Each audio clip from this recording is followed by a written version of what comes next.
హైదరాబాద్ నగరాన్ని క్లీన్ సిటీగా మార్చాలని సీఎం రేవంత్ రెడ్డి అధికారులను ఆదేశించారు. 99 రోజుల ప్రజాపాలన ప్రగతి ప్రణాళికలో కార్యక్రమంలో భాగంగా ముఖ్యమంత్రి ఉన్నతాధికారులతో సమీక్ష నిర్వహించారు. ఈ సందర్భంగా అధికారులకు సీఎం పలు సూచనలు చేశారు.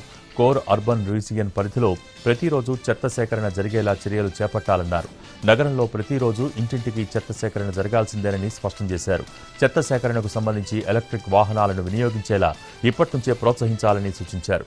నగరం పరిధి విస్తరించినందున ఇప్పటికే కొత్తగా గుర్తించిన డంప్ యార్డుల్ని వీలైనంత త్వరగా సిద్ధం చేసి అందుబాటులోకి తీసుకురావాలి అన్నారు.